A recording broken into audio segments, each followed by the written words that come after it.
아프리카 한 마을에 선교사님께서 복음을 증거하시면서 그 마을 속에 함께 살아가시면서 말씀을 얼마나 잘 가르치시고 훈련시키시고 본이 되셨는지 그 마을이 놀랍게 변화가 되었습니다. 그 마을에는 예전에 그 마을에 덕이 안 되는 범죄 행위하거나 사람들에게 악한 일 한 사람들은 왕따를 시키거나 감옥에 집어넣거나 아니면 비난하거나 공격받아서 그 마을에 살 수 없도록 그렇게 되어진 마을인데 선교사 한 분이 들어가서 복음을 증거하고 예수 그리스도의 사랑을 직접 대하면서 우리가 어떻게 한 가정을 지키고 마을을 지킬 것인가, 우리가 어떻게 우리가 우리 자신을 하나님의 사람답게 살도 할 것인가를 가르치고 본을 보이면서 그 마을에는 이상한 풍습이 하나 생겼답니다. 그 마을에 용서할 수 없는 문제가 생기면, 그런 문제를 일으키는 사람이 생기면 예전 같으면 돌 판매질을 당하였다 할지 아니면 정말 손가락질 받아서 도대체 그 마을에 살 수 없을 정도로 그렇게 왕따를 시키는 그런 마을이었죠. 아니 지금도 우리들 가운데 그러지 않습니까? 그런데 그들에게 놀라운 풍습이 하나 벌어졌는데, 그런 사람이 생기면 사람들이 그에게 아무 책임도 묻지도 않고 만나는 사람마다 그에게 격려를 한마디씩 던진답니다. 아마 당신 다음에는 잘 될 것입니다, 뭐 그런다 할지.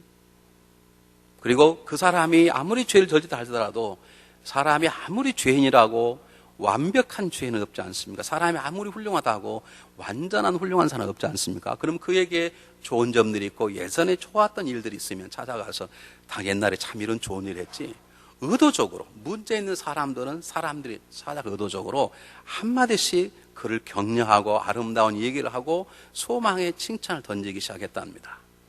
놀라운 것은 그 마을이 10년, 15년이 지나면서 천국은 아니지만 천국의 냄새를 풍기는 아름다운 마을로 변했다는 것입니다. 사랑하는 여러분, 여러분의 인생을 살아가시면서 여러분이 믿었던 사람에게 배반당했을 때, 또는 여러분이 함께 의지하고 사는 여러분 남편이 실수를 하고 여러분 아내가 실수를 하고 여러분의 자녀가 죄 가운데 넘어지고 쓰러졌을 때, 또는 여러분이 이 교회 오셔서 때때로 교회에 실망을 하고 처음에는 교회가 너무 좋아 등록을 했는데 10년, 15년 다니다 보면 여러분 교회는 교회이기 때문에 교회 헛것이 보이고 잘못됨이 보이고, 처음에는 목회자가 괜찮아 보이고 제가 얼굴도 잘생기고 목소리도 좋아 보니까 다 그런 것 같지, 말다 보면 저도 인격이 흠이 있고 가르침이 실수가 있고 말이 빠르다 보니까 실수가 많은 사람인데, 이런 그런 문제들이 보이기 시작할 때 여러분 어떻게 행동하십니까? 여러분 가정 안에서 남편이 큰 실수와 범죄를 했을 때, 여러분 아내가 여러분 가정에 엄청난 상처를 주게 되었을 때, 여러분 믿었던 친구가 숨겨진 죄악임을 알게 되었을 때 여러분은 어떻게 행동을 하십니까? 오늘 성경 본문은 교회를 세우신 하나님의 역사인데, 우리 그 역사를 통해서 하나님의 어떤 마음인가를 알 수 있고, 그것이 우리가 교회를 세워나가는 딱 끝까지 나가 복음의 증거자가 되어야 될 우리들의 삶에 중요한 도전과 교훈을 주는 말씀을 담겨져 있어서 오늘 말씀을 함께 나누기를 원합니다. 우리 지도를 한번 보겠습니다. 자, 지난번에 아테네가 아덴이라는 곳에까지 왔어요. 이곳에서 복음을 증거를 했는데, 복음 증거보다는 주로 뭘 했다고요? 논쟁과 쟁론을 했어요. 이 철학자들과 함께 사도 바울도 자기도 왕년에 철학에 대한 지식이 있다는 것이죠. 그걸 가지고 서로 토론을 하다가 결국 아무 열매를 맺지 못했습니다. 복음을 증거하면, 복음 앞에 항복한 사람이 있는가 하면 복음을 증거하면 복음 빛이기 때문에 빛을 거부하는 자들의 적대가 있는데, 저곳에서는 몇 사람 빼고 추종자도 없고 복음을 받아들인 사람도 없고 복음을 향해서 대항하는 적들도 없는, 그냥 조용히 그 수가 끝나버리는 그런 실패를 경험하고 사도 바울이 어디로 옮깁니까? 서쪽으로 약 50마일 정도 60km 떨어진 고린도 교회로, 고린도 지역으로 사도 바울을 하나님이 옮기십니다. 이 아덴이라는 곳은 제가 전에 말씀드렸듯이 학문과 철학의 최고의 도시로서 주로 우상들이 많은 곳이었습니다. 그러나 고린도는 학문과 철학보다는 상업과 교통과 경제 요지로서 돈이 가장 많은 곳이었고, 특별히 저곳에는 성적인 타락이 있는, 어느 도시보다 창녀들이 가장 많았던, 여자들의 대부분이 창녀라고 말할 만큼 성적인 타락한 곳이었습니다. 저곳에는 놀라운 아프로디테를 섬기는 신전이 있는데, 그 신전에는 바로 그 신전을 섬기는 그들을 대상으로 몸을 파는 여인들이 너무 많을 정도로 저곳에는 성적으로 굉장히 타락하게 되었고, 여러분 아시는 것처럼 고린도 교회가 그 물이 들어와서 고린도 교회 안에도 성적인 타락을 경험하는 만큼 아주 죄악이 가득한 곳이었습니다. 그곳에 사도 바울이 갔습니다. 제가 지난주에 말씀드렸듯이 예전에는 말씀을 증거하면 수많은 사람들이 그에게 모이도록 교회가 생기고, 아니면 그를 막는 짱돌이 나를 정도로 핍박자가 생겼는데, 아덴에서는 아무 일도 일어나지 않은 걸 보면서 사도 바울 마음속에 하나님의 배움을 가르치죠. 그렇다, 나는 앞으로 어떤 일선 논쟁하지 않을 것이고 오직 십자가만 증거할 것이고, 그것도 내 경력과 내 지식과 내 경험과 내 알매 능력으로 복음을 증거하는 것이 아니라 나를 붙잡아 쓰시는 누구의 힘으로? 성령의 공의 힘으로만 나는 복음을 증거할 것이다 라고 하는 특별한 교훈을 배우고 고린도로 떠나는데, 그도 인간인자라 실패 다음에 마음 앞에 두려움이 있었습니다. 그래서 가자마자 복음을 증거하지 못합니다. 가서 천막을 만들기 시작했습니다. 어떻게 생각하면 바울이 망가진 것 같죠? 그렇습니다. 그가 고린도에 갔을 때 그는 심히 두렵고 떨렸다고 고린도전서 2장 2절에 말합니다. 내가 너희 가운데 거할 때에 두려워하여 심히 떨었노라. 사람이 한번 실패하면 또 실패할까 두려운 마음이 생기듯이 사도 바울이 처음에 고린도 왔을 때는 그런 떨림이 있었습니다. 자기가 가지고 있는 청반부터 기어서 먹을 걸 구하려고 아마 그렇게 시작했던 것 같아요. 근데 하나님은 이러한 바울을 그냥 내비두지 않으시고 바울을 세우시고 격려하셔서 탁월한 하나님의 진정한 복음 증거자로 고린도에서 세우십니다. 우리 같았으면 한 번쯤 사도 바울에게 너의 잘못을 알겠냐? 정신 똑바로 치고 살아라. 그렇게 말할 만하잖아요. 우리 헌금기도 하잖아요. 신명기 장로님 헌금기도 하시잖아요. 헌금기도는 무슨 기도만 해야 돼요? 헌금기도만 하셔야 돼요. 근데 저 같았으면 장로님 잠깐 만나십시다. 헌금기도 하십시오. 성가대 이런 거 하지 말고 위험하지 말고 이렇게 말할 수 있을 만한데, 하나님은 가만히 계시고 하나님의 방법으로 사도 바울을 새롭게 세우기 시작하신 것입니다. 여러분 그렇습니다. 우리 사람에게는 때때로 믿음 안에 살아가는 삶의 실패나 패배가 때때는 우리를 두렵게 할 수 있는 사건이 될 수 있지만, 여러분 하나님과 함께한 사람은 꼭 기억하시기 바랍니다. 우리는 그 일로 인해서 절대 쓰러지지 않습니다. 오히려 우리는 패배와 망가짐과 어려움 통해서 우리를 도우시는 하나님의 손길을 경험하게 될 것이고, 오히려 그런 것들이 우리를 더 성숙케 하는 하나님의 은혜를 경험하는 계기가 되기 때문에, 여러분 사랑하는 삶 가운데 지금 어려움 가운데 있습니까? 여러분 일주일 내내 고생했는데 삶의 열매가 없습니까? 정말 땀 흘려 수고하고 기도했는데 하나님의 응답이 없으십니까? 오히려 망가졌다고 생각하십니까? 그럼 그 자리에 찾아오셔서 여러분을 세우시고 격려하시는 하나님의 계심을 믿으시기를 주님의 이름으로 축복해 드립니다.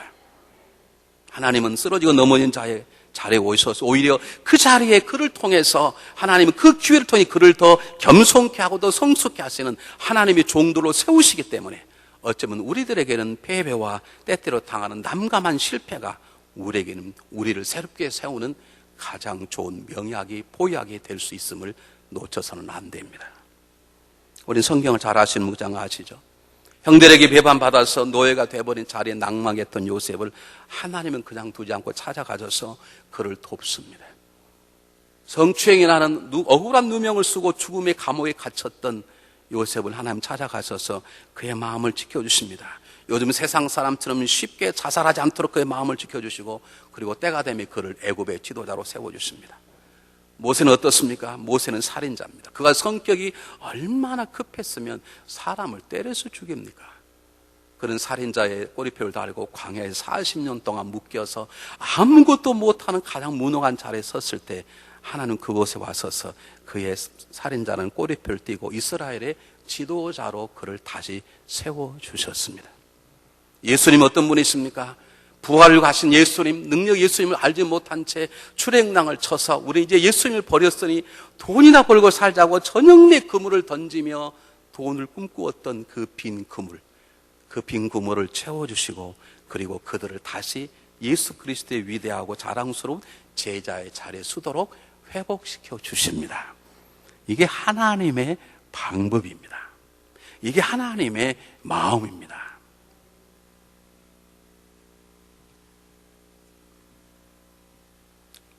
여러분, 그러므로 때때로 어떤 일을 행할 때 이거 하다가 안 되면 어떨까요? 두려워하지 마십시오.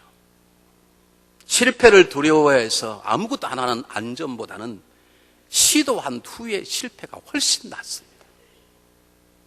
한 달란트를 받아서 그걸 뺏길까 봐 땅에 묻어두었던 한 종은 주님께 꾸지람을 들었듯이 이런 우리의 삶은 실패나 패배나 망가짐이 결국 우리에게 마이너스가 아닙니다. 하나님 사람은 그걸 통해서 더 놀라운 하나님과의 만남을 갖게 되기 때문입니다. 오히려 믿음의 사람에게 위기는 뭐냐? 지속적인 성공과 지속적인 승리가 믿음의 사람에게 절대절명의 위기일 수 있고, 아니, 위기입니다. 여러분 댁에 가셨어요? 오늘 저녁에요. 사무엘하 8장부터 11장을 읽으십시오. 거기에 유명한 하나님의 마음이 합한 자로 불렸던 유명한 한 사람 다윗의 불륜이 나오는데, 그 다윗의 불륜이 나오기 전에 사무엘하 8장부터는 다윗이 싸우기만 하면 승리하고 계속 승리해요. 승리하니까 다윗이 어느 날 자기가 전쟁터에 나갈 필요를 느끼지 않은 거예요.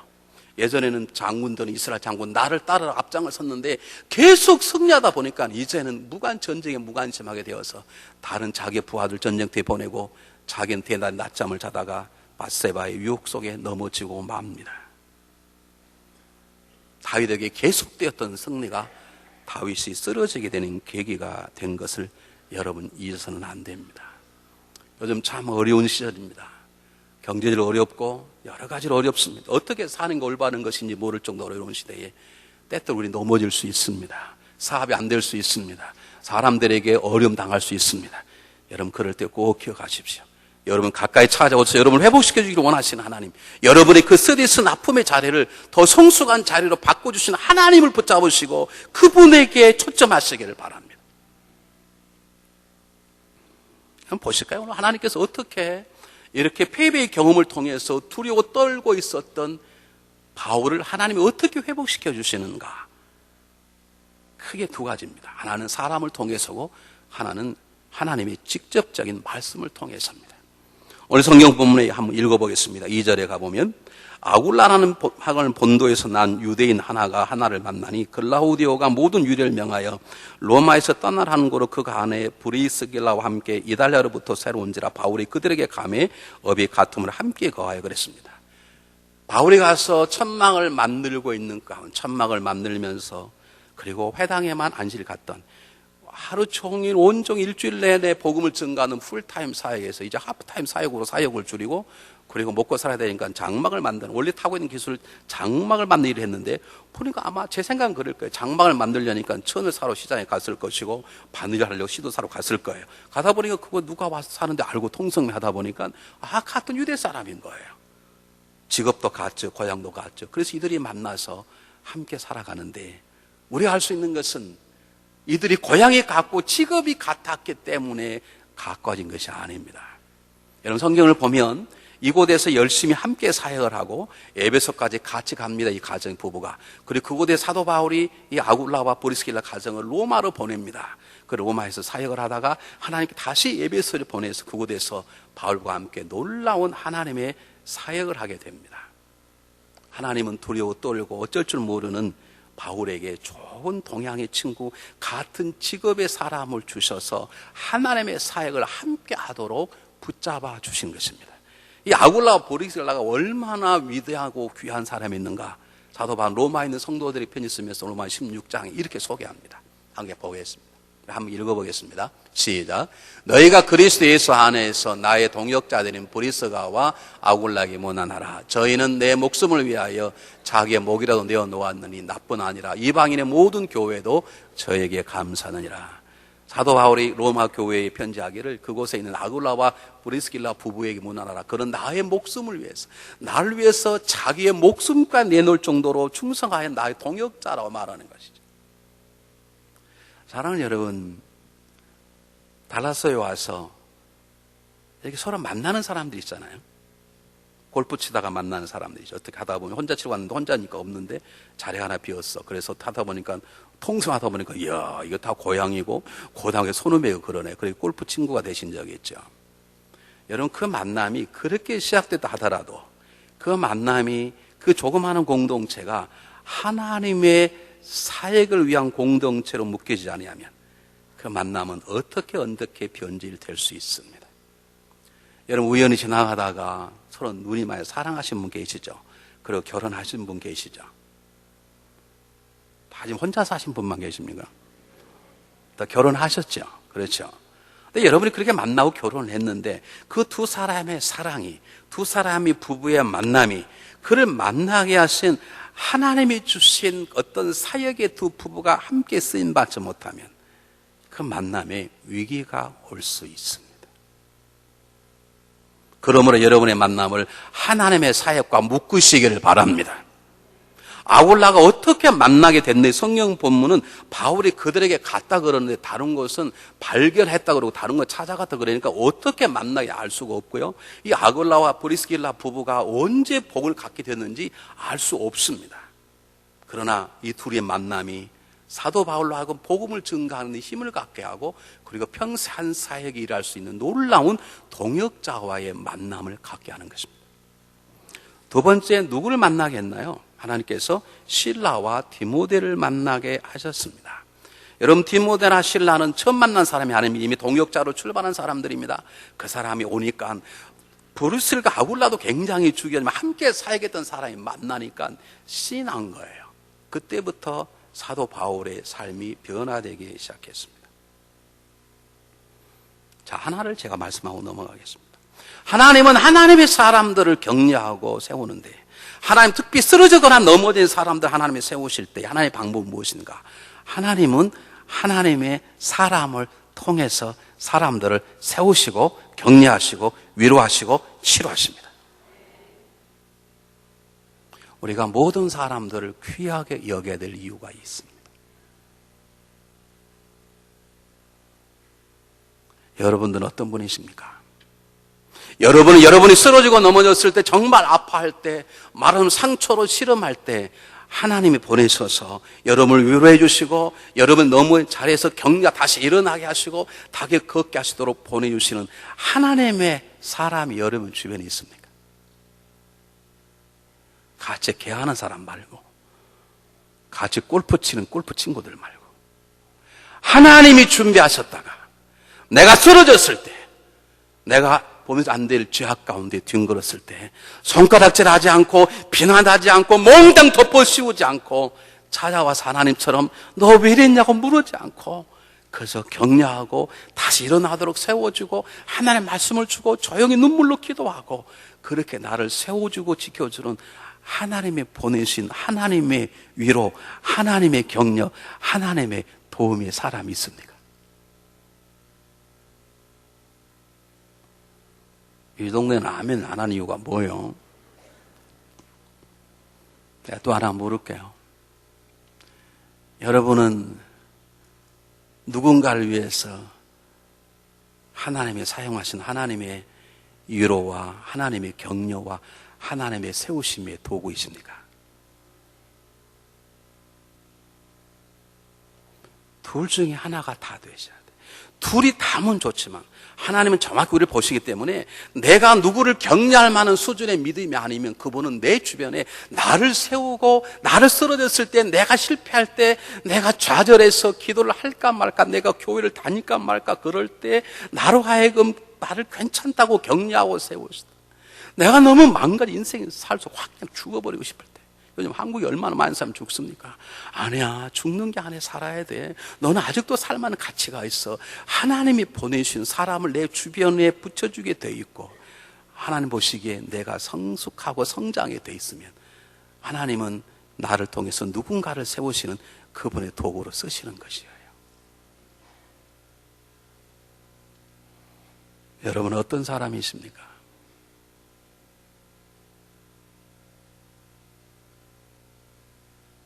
여러분, 교회 문제가 보이시면 어떻게 하십니까? 다른 사람이 모르는 교회 문제가 보였네. 교회가 완전하지 않잖아요. 그렇죠? 다른 사람 몰라. 두 종류의 사람이 있습니다. 알아? 우리 교회에 이런 문제가 있어. 알아? 이런 사람이 있습니다. 또 한 사람은 누가 할까 자기가 가로막아서 하나님 이걸 제가 어떻게 도우면 좋겠습니까? 내 눈에 보이는 걸 보니까 하나님 저를 통해서 하나님 하시라는 건데 제가 어떻게 교회 문제를 풀까요? 이렇게 묻는 사람이 있어요. 여러분, 첫 번째 사람입니까? 두 번째 사람입니까? 하나님은 두 번째 사람을 하나님의 위로와 격려와 세우심의 도구로 쓰십니다.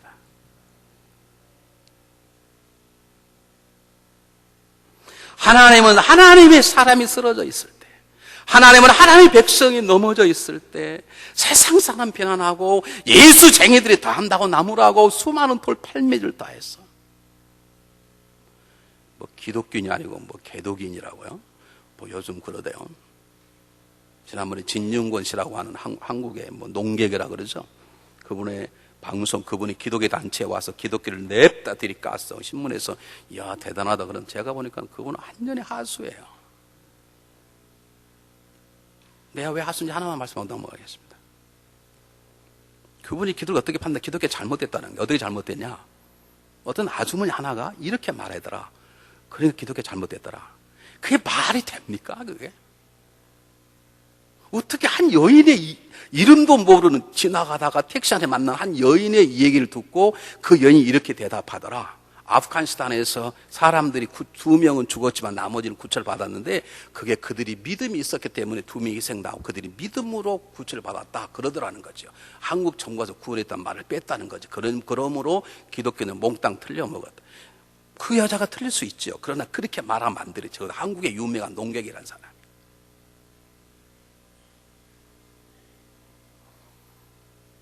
사랑하는 여러분, 우리는 하나님 마음으로 살아가는 사람이에요.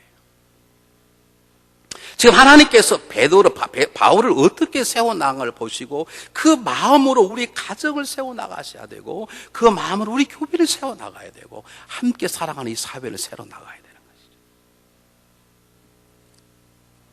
여러분, 적어도 우리들은 제가 소망하는 건 저는 여러분들을 세우는 하나님 보내신 목회자가 되고 여러분들을 저의 부족한 점을 채워주는 평신도 하나님 보내신 평신도가 되셔야 돼. 아멘. 그래야지. 알아? 목사님 이런 문제로 실수했대. 이렇게 떠드는 쪼다들이 없기를 바랍니다. 있어서 하는 얘기야, 있어.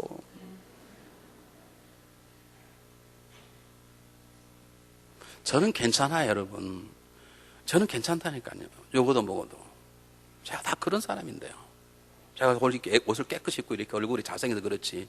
다 저도 그런 사람인데요. 근데 저는 뭐가 문제인 줄 아십니까? 그러면 하나님 마음 아파요. 하나님이 섭섭하게 생각하시죠. 두 번째, 세 번째 보세요. 성경 한번 보겠습니다.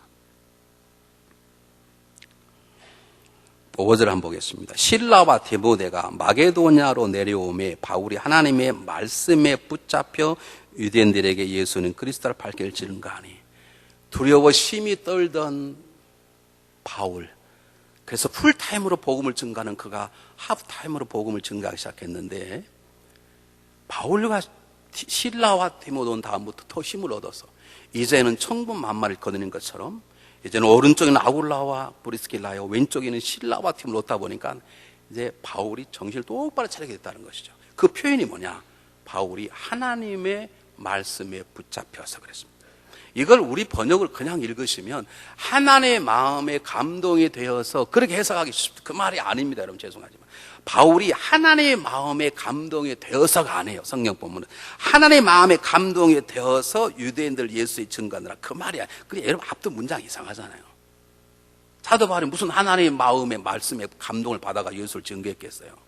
그건 아니죠. 이 말은 무슨 말이냐면 그 소심했던 그가 좀 두려워, 이번에 실패하면 안 된다는 두려움 때문에 적극적으로 복음을 증거하지 못하고 있던 바울이 아굴라와 브리스길을 만나서 교제하고 그래도 안식일만큼 회당에서 복음을 증거하다가 실라와 디모데를 딱 만나는 게 이번에 정말 용기가 생긴 거예요. 그래서 하나님의 말씀에 붙잡혔다는 말은 하나님 말씀만 증거하는 자가 되었더라 그 말입니다. 다른 말로 바꾸겠습니다. 내가 지금 천막을 만들고 살아가지만 이 천막을 만드는 것은 내가 하나님의 말씀을 증거하는 그 일을 하기 위해서 적어도 나에게 선교 자금 필요하고 이곳에서 고린도에 살려면 고린도에서 하숙비도 필요하고 먹고 사는 식량도 필요할 거 아닙니까? 내가 살기 위해서 내 천막 짓는 게 더 잘 팔리기 위해서 내가 복음을 증거하는 게 아니라 복음 증거 사역에 내 목숨을 걸기 위해서 나는 천막을 만들고 있다는 뜻입니다. 더 강하게 말하면 나는 하나님 말씀을 증거하는 사역을 빼면 나는 살 만한 이유가 없다. 존재의 가치가 이유가 없다. 존재할 만한 이유가 없다라고 하는 고백과 똑같습니다. 나 여러분이 묻겠습니다. 여러분이 하시는 직업, 공부하십니까? 사업하십니까? 이런 그것이 여러분이 그 일을 통해서 하시고자 하는 하나님 일보다 앞서신다면 바꾸셔야 돼요. 이건 목사이기 때문에 말씀드린 게 아니에요. 여러분이 위대한 사업가가 되십시오. 그러나 사업하는 것이 여러분의 첫 번째 우선순위가 아니에요. 하나님 여러분의 사업체를 만드시고 위대한 사업가를 만드시고 그 사업가를 통해서 하나님 이루고자 하는 일들이 있으세요. 그 일이 무엇인가요? 그 일이 여러분의 삶의 주업이 돼야 되고 지금 하는 일이 여러분의 삶의 두 번째예요. 의사 선생님들 계시죠? 병 고치는 사업을 통해서 여러분들은 무엇인가를 하셔야 돼요.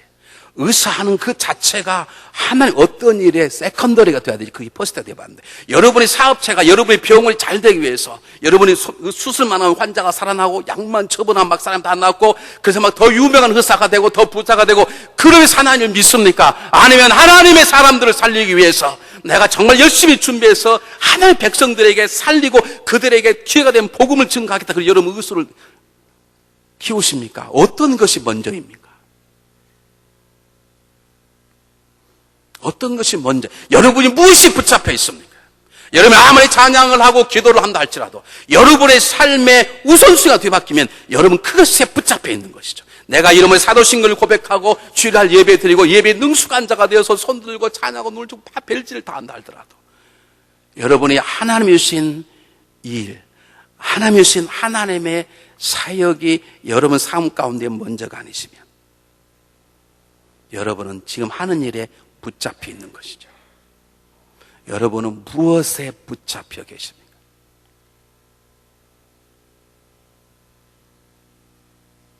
여러분, 제가 목사이기 때문에 목사님 그렇게 말씀하시죠. 그렇게 말씀하지 마. 저는 지금 성경을 그대로 얘기하는 것입니다. 사도 바울이 천막을 만들고 있었어요.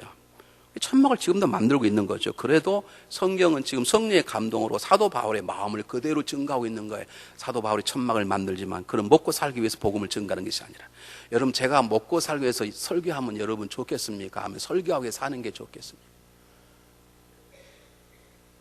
우리 집사람이 아침에 일찍이 일어나서 제가 나오기 전에 오늘은 어떻게 일찍 일어나 6시 반에 일어나가지고 과일을 갈아가지고 잡수시고 나가시와요. 말은 안 하지만 하여간 갖다 줬어.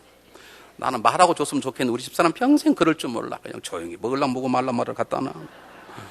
나는 여보 이거 좀 먹을래요? 이렇게 하면 얼마나 좋겠네. 나도 그 아이고 너무 I love you 그러고 싶은데 우리 집사람은 너무 침묵의 도사에서 조용히 갖다 놓고 먹으려면 먹고 말라 말아라. 우리 집사람이 그걸 주는 이유가 뭘까요? 그거 먹고 설교 잘하라는 것이지. 제가 목회하기 위해서 사는 것이 살기 위해서 목회하는 줄 아십니까? 저는 살려면 목회 안 합니다. 저는 돈 벌, 여러분 더 잘 벌 수 있어요. 난 여러분 사업은 가서 볼 때 깝깝할 때가 있어요. 이대용 권사님. 장로님 되셨지, 이제. 장로님이 딱 깝깝하다는 게 그럴 때가 있다는 거예요. 여러분 무엇 때문에 사십니까? 무엇에 지금 붙잡혀 계십니까?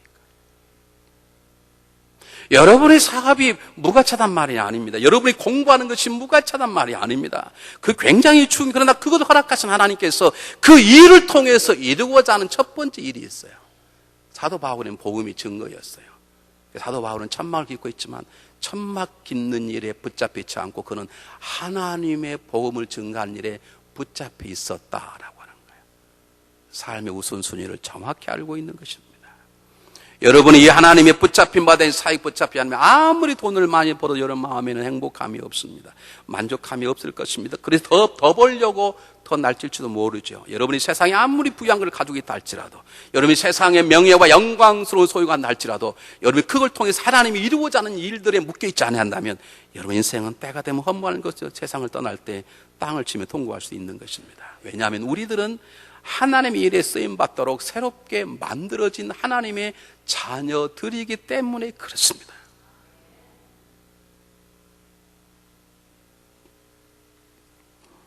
여러분의 삶의 제1의 목적이 무엇인가요? 여러분 지금도 씨름하고 있는 게 무엇인가요? 여러분 한국에서요 하루에 42명씩 자살을 해요. 그 중에는 예수 믿는 사람도 너무 많이 있어요. 1년에 15,000명이 자살로 죽어요. 한국에서요. 그러면 그 사람만 문제가 아니라 15,000명이 자살하고 나면 그에 딸려있는 배우자, 자녀들 이런 사람들과 약 17만 5천 명이 똑같은 충격 속에 빠진다. 1년에. 여러분, 자살해서는 안 됩니다. 자살은 죄 중에 죄입니다. 자살할 이유가 있겠죠. 그런다 여러분 잘 들으세요. 자살하게 된 동기는 자살할 상황 때문이 아닙니다. 그 사람이 비록 교회를 다닌지 모르지만 그가 자기 자신에게 붙잡혀 있어서 그렇습니다. 자기 일에 붙잡혀 있기 때문에 죽는 것입니다. 자기 자신에 붙잡혀 있는 사람들은 못할 일이 없습니다. 자살도 하고 타살도 하고 남도 자기 다 죽일 수 있습니다.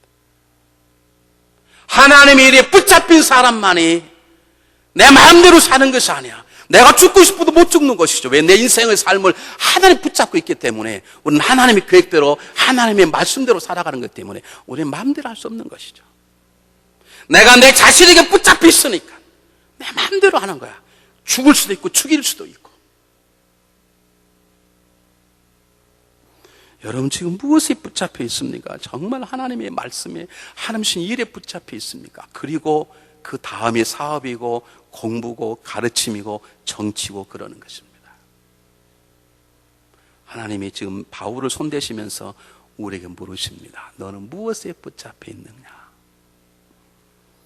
내가 기도하러 들어왔더니 청년 둘이 들어와서 기도를 하고 있어요. 손잡고 기도하고 있어요. 내가 괘씸해서 물었습니다. 무엇 때문에 그렇게 손잡고 기도하는 거? 그랬더니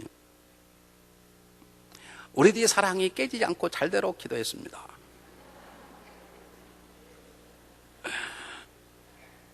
우리 청년부 목사님 잘 가르치십시오. 이렇게 기도해야 돼요. 목사님, 우리 둘이 만나 사랑하는 우리들 부족하잖아요. 근데 우리 둘이 만남이 하나님께 영광이 되고 하나님의 거룩한 도구로 우리 만남이 됐으면 좋겠습니다. 그렇게 하면 얼마나 좋을까. 말이라도 못해도 말이라도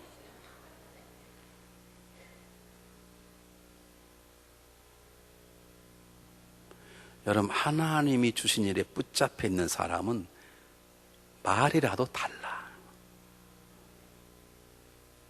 달라요.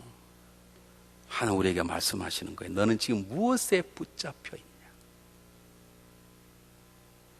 여러분 무엇에 목숨 것입니까? 그 다음 보겠습니다. 9절 보겠습니다. 밤에 주께서 환상 가운데 바울에게 말씀하시되 두려워하지 말며 잠잠하지 말고 말하라.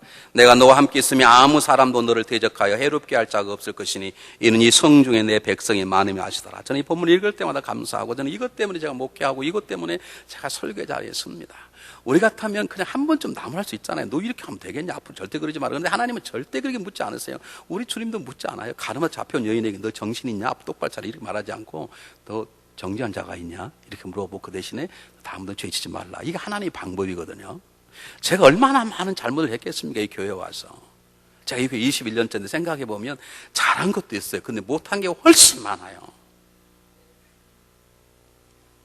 저를 불쌍히 여기시고 기도해 주시길 바랍니다.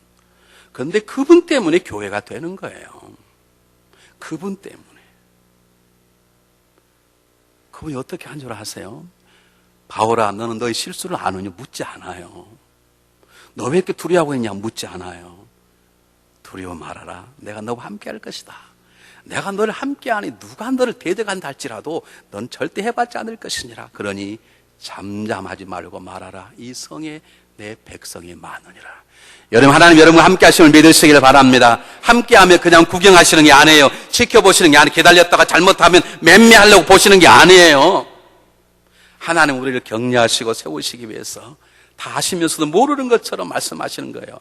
두려워하지 말고 말하라. 내가 너와 함께하지 않냐. 하나님 우리와 함께 하시면서 여러분을 지켜주시고 인도해 주신 하나님이심을 믿으시기를 바랍니다.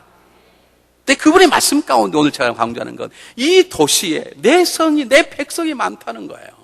여러분 고린도에 하나님을 믿는 사람이 숨겨 있단 말이 아닙니다. 이게 한글 번역의 맹점인데요. 너희 가서 복음을 증거해서 내 백성으로 삼을 사람들이 이곳에 수없이 많이 있다는 거예요. 그러므로 나가 복음을 증거해서 저 사람들을 내 백성으로 만들라고 말입니다. 여러분, 달라스에 하나님의 백성 될 사람이 수없이 많이 있음을 아십니까? 어떤 분은 말해요. 목사님, 달라스의 교회가 130개 너무 많죠. 안 많아요, 여러분, 안 많아. 성도가 한 200명인데 사람이 200명인데 130개 나면 그러면 많지. 여러분, 지금 한인이 몇만인 줄 아십니까? 7만을 넘었습니다. 뿐만 아니라 우리 교회가 한국 사람 옵니까? 미국 분도 오십니다. 우리의 모든 상대는 이곳에 다민족이 사는 것이죠. 여러분, 달라스 얼마나 하나님의 백성이 되야 될 사람이 많은 줄 아십니까? 근데 우리는 꼭 집돌아진 큰 아들처럼 우리만 먹고 살아, 우리만 은혜 받았대. 밖에 나가 있어 돌아오지 않은 아들들이 수없이 많이 있고, 하나님의 백성 될 사람들이 저곳에 너무 많아. 우리는 저 바깥에 관심도 없고, 우리끼리 은혜 받고, 우리끼리 시험 들고, 우리끼리 사랑하고, 우리끼리 다투고, 하여가 웃기는 거야, 우리끼리. 저 바깥에 하나님의 백성들이 많고, 하나님은 저 성문에서 그들이 들어오기를 바라고, 우리가 나가 그들 들어오길 바라는데, 꼭 큰아들처럼 자기만 열심히 일하고 자기만 잘 사는 거예요. 여러분, 2010년 인구조사를 했는데요, 미국 인구가 3억이랍니다. 3억. 근데 3억 가운데 60%가 불신자예요. 그 말은 무슨 말이냐면, 불신자들이 엄청나게 늘어났고요. 그동안에 기독교인들 수가 줄었어요. 저희 UMC가 30년 전에 1,100만이었습니다. 지금 800만으로 줄었습니다. 더 정확히 말하면 800만도 안 됩니다. 이 800만만 무슨 어느 교회는요, 재적이 2만 명이에요. 재적이 2만 명. 근데 교회 출석한 인원은 1,500명이에요. 그래도 2만 명으로 보고를 해요, 어쨌든. 그렇게 빼면 500만도 안 돼요. 확 줄었어요. 지금 우리는 줄고 있고 불신자들 늘어났는데 교회가 많다고요? 절대 많지 않습니다.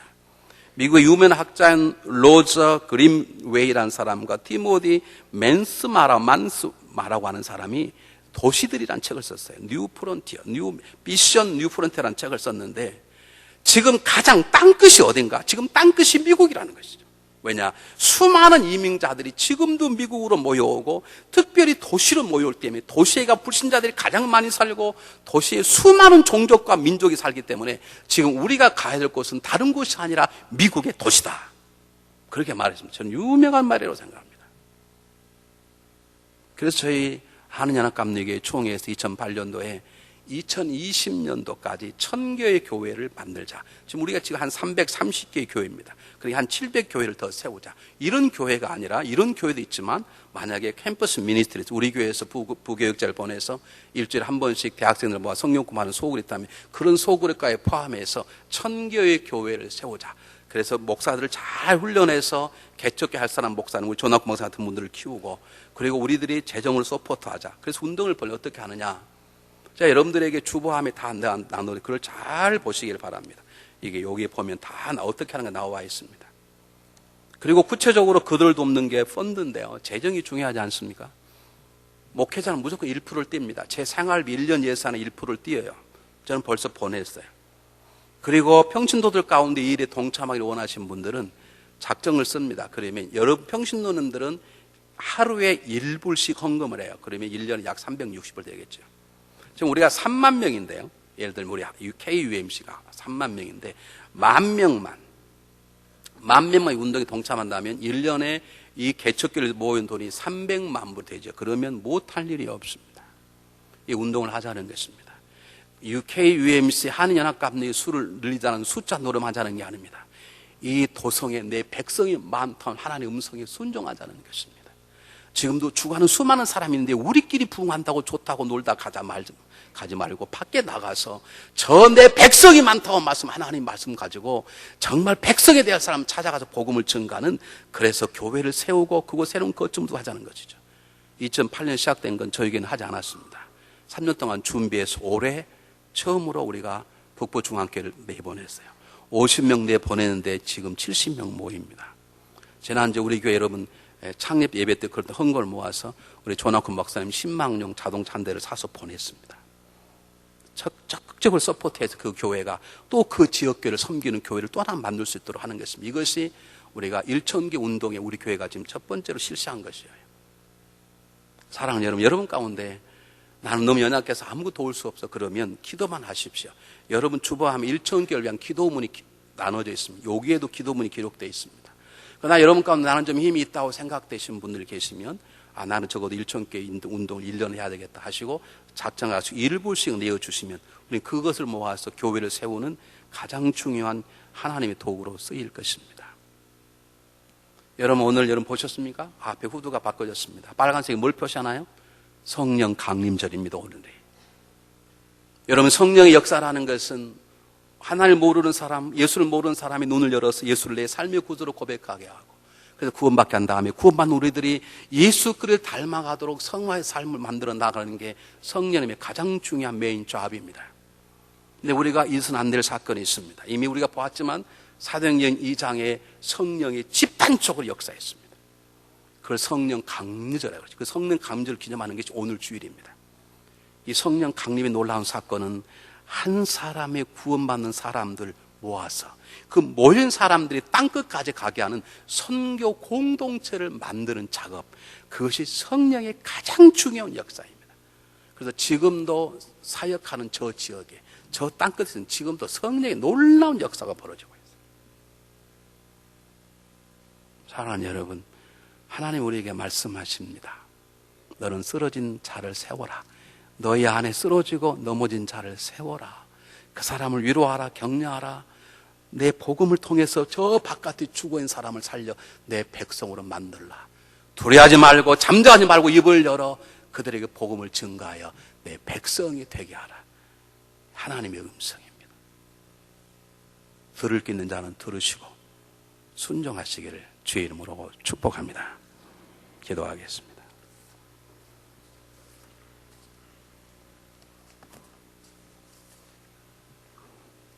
사랑의 하나님 아버지 은혜에 감사합니다. 우리들이 좌절하고 쓰러져 넘어섰을 때 하나님이 갑자기에서 일으켜 세워주시고 다시 한번 살게 하는 용기와 다시 한번 믿음으로 걷게 하는 놀라운 하나님의 위로하심과 격려함이 있기 때문에 저희들이 이곳까지 달려온 것을 믿습니다. 사랑의 하나님, 우리에게 더 뜨거운 마음을 주셔서 이 도성에 내 백성이 많다고 하신 하나님의 음성에 순종할 수 있도록 인도해 주시고 저희 교회가 전체가 1,000교회에 동참할 수 있도록 우리들에게 귀한 믿음을 허락하여 주시옵소서. 우리 가정이 하나님의 위로하심으로 회복되기를 원합니다. 우리 교회가 하나 되기를 원합니다. 우리 교회가 이 지역사회를 살리는 하나님의 거룩한 도구가 되기를 원합니다. 하나님 그리스 할 수 있도록 저희 한 심령들을 찾아오셔서 말씀하시고 세워주시옵소서. 우리는 부족하지만 하나님 때문에 승리할 수 있도록 인도하여 주시옵소서. 우리가 서로를 위로하는 하나님이 준비하신 하나님의 격려와 위로와 세움의 도구가 되도록 도와주시옵소서. 예수님 이름으로 감사하오며 간절히 기도하옵나이다. 아멘. 우리 다 같이